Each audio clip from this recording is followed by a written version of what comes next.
Nesse vídeo nós vamos dividir algumas etapas. Para que ordem unida no seu clube, recursos em ordem unida, meios de comando e como comandar, posições para os ideais e apresentação de unidade e dicas e instrução para você, instrutor de ordem unida do seu clube. Então vamos lá? Bora lá, vamos às instruções.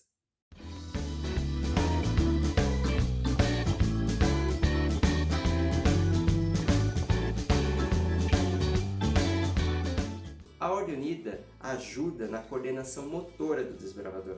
A ordem unida auxilia na resistência física durante as execuções. Também a ordem unida ajuda ele a ter uma boa postura. Referente ao aspecto mental e social, ela promove, através da atividade em conjunto, um senso de pertencer a um grupo. Ela promove o companheirismo e a sociabilização do desbravador dentro do grupo. Ela ensina ele a se motivar, a se entusiasmar e a fazer parte de um grupo, sentir que ele é importante. Ele não é apenas mais um, mas sim ele faz parte de um conjunto. E que a ordem unida bem executada em conjunto é que faz toda a diferença. A ordem unida também desenvolve a autodisciplina, o autocontrole, a concentração, para que ele escute os comandos e execute no momento correto e da forma correta. A ordem unida ensina o desbravador, desde mais novo, a ter uma liderança, a saber quando comandar e como ser comandado. E por fim, eu vou destacar aqui que a ordem unida ajuda muito na organização de um grupo. Quer seja se deslocando, quer seja se apresentando, quer seja fazendo uma evolução criativa, mas ela apresenta um grupo como um todo e ajuda nessa apresentação diante da sociedade. Vamos a algumas dicas de instrução. Primeira coisa, conheça os limites físicos de cada desbravador. A ordem unida não é para ser uma atividade maçante, cansativa, à exaustão. Você, instrutor, você da diretoria, você deve conhecer o limite físico e respeitar o limite físico de cada desbravador. Quer seja por uma falta de prática, quer seja por alguma limitação física mesmo, você é a pessoa que deve conhecer o limite do seu desbravador e saber respeitar isso. E fazer com que ele não fique excluído, mas que ele faça parte do grupo. Segunda coisa, instrutor, adquira o respeito do grupo. Toda regra feita dentro do clube ou dentro do pelotão de ordem unida, ela deve ser cumprida principalmente por você, instrutor. A maior voz de comando não é a falada, a maior voz de comando é a do exemplo. Então, instrutor, seja exemplo do seu desbravador, quer seja na pontualidade, quer seja no cumprimento das tarefas, quer seja na subordinação, enfim, seja exemplo, seja uma referência para o seu desbravador. Terceiro ponto, conheça o seu grupo. Você, instrutor, deve conhecer o seu desbravador individualmente. Saber quais as dificuldades, quais as deficiências, o que ele precisa melhorar, o que ele é bom, isso compete a você. E você tem que ajudar os seus desbravadores de forma que eles possam subir e estar no mesmo patamar de aprendizagem, no mesmo patamar de execução. Isso é uma tarefa difícil, é um papel bem complicado, mas eu sei que você, instrutor, com todo amor, chegando individualmente em cada desbravador, você vai conhecê-lo.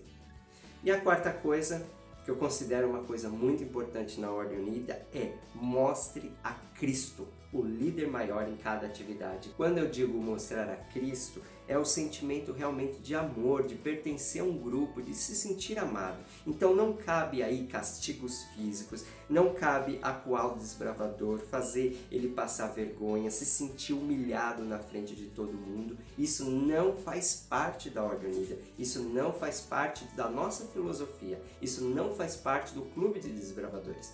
Vamos falar agora sobre instruções. Existem dois tipos, a instrução individual e a instrução coletiva.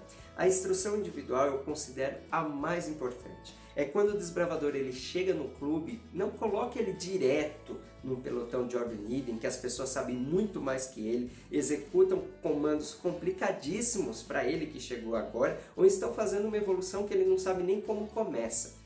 Toda instrução deve ser individual primeiro, para que ele possa pegar os comandos básicos e ali você vê as dificuldades, necessárias de ser consertada para que depois ele entre no grupo aí sim a instrução coletiva. E é importante que você precisa separar um tempo ou um outro instrutor de ordem unida em que conheça cada um dos detalhes dos comandos básicos mesmo e saiba passar de forma diferenciada, de forma interessante para esse desbravador que chegou agora, para que ele possa ser ótimo nos comandos básicos ali na base para depois subir para a instrução coletiva. Vamos falar de instrução coletiva. Seguinte, depois que os desbravadores já sabem o básico, subiram para a instrução coletiva, é interessante que na instrução coletiva você consiga não deixar ela de forma monótona, sempre os mesmos movimentos, sempre os mesmos comandos, e sim, comece a criar alguns graus, e isso é gradualmente mesmo. Então você começa dos comandos mais básicos, ensina alguns movimentos mais complexos, faz algumas evoluções, faz alguns comandos em sequência. Então, instrutor, nós temos diversos recursos dentro da Ordem Unida, que depois nós vamos falar de alguns recursos, que você pode passar para o seu grupo. Não crie a monotonia de fazer a Ordem Unida.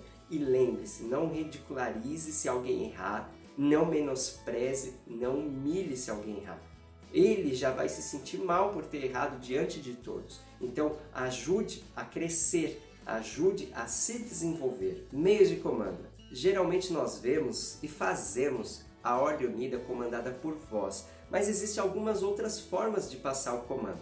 Eu vou aqui mostrar 4 formas, não vamos aprofundar nelas porque para elas seria um vídeo à parte para cada uma delas, mas nós vamos passar aqui para termos uma ideia. A primeira, a mais comum, é a voz de comando, tá? Em que nós conhecemos, em que o instrutor fala qual é o comando.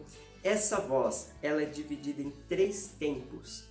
Tá? Então nós temos a voz de advertência, então é quando o instrutor fala qualquer palavra para que o desbravador fique atento. Então, por exemplo, atenção desbravadores, ou então grupamento, essa é a voz de advertência. Nós temos a voz do comando propriamente dito, né? Que é a voz realmente do comando que vai ser executado. Então, atenção desbravadores, esquerda, voo, essa é a voz de comando. E nós temos a voz de execução, que é o momento exato em que os desbravadores farão o movimento. Então, atenção desbravadores, esquerda, vou ver, neste momento é a hora que o desbravador vai virar, vai executar o movimento. Tá? Então, nós temos essas 3 etapas da voz de comando. Tente passar cada uma dessas vozes de forma clara, tá? Não precisa aumentar a voz quando seu grupo é menor, passe de forma coerente a quantidade de desbravadores do grupo, tá? Mas passe ela de forma clara, se for o começo da instrução, de forma pausada, tá? Para que todos possam pegar o ritmo e executar no momento correto. É interessante que o instrutor sempre passe a voz de comando em sentido na frente do grupo. Tá? Quando está em desfile, o instrutor ele fica geralmente ao lado, né, no lado que está as autoridades ou no lado que está o palanque, passando a voz de comando, olhando para o grupo. Isso em desfile, mas a pé firme, como nós estamos acostumados a fazer, fica na frente, na posição de sentido, e em marcha ele fica na lateral, acompanhando o grupamento. Esse é um meio de comando, é o comando por voz. O outro comando que nós temos é o comando gestual, que ele é feito através de gestos e é muito interessante. Eu gosto muito, particularmente, é o que eu mais gosto dos meios de comando, é o comando gestual. Tá? Nós temos aí alguns livros que tem esses comandos, muitos são padronizados e ele é muito utilizado para quando a distância é muito grande. Então, se você gritasse, mesmo assim o grupo não ouviria. Você pode passar o comando gestual e eles vão executar. Outro meio de comando é através do apito, tá? Que também tem alguns movimentos padronizados, é bem interessante também, tem silvos longos, silvo curto para o momento da execução, muito legal também. E o outro é o comando por corneta ou clarim, que é utilizado aí de acordo com os manuais do Exército, tá? É o mesmo toque de clarim ou corneta que nós utilizamos. Então, são 4 aí os meios de comando, por voz, gestual, apito ou corneta e clarim. Se o seu clube consegue fazer bem essa voz de comando, né, através da voz, pode começar a colocar os outros meios de comandos. Eu acho bem interessante. É um nível um pouquinho mais difícil, mas para que aquele grupo não caia sempre na mesmice, você pode começar a aplicar ou então separar o grupo para que ele se desenvolva através desses outros meios de comando. Fica aí um desafio para você.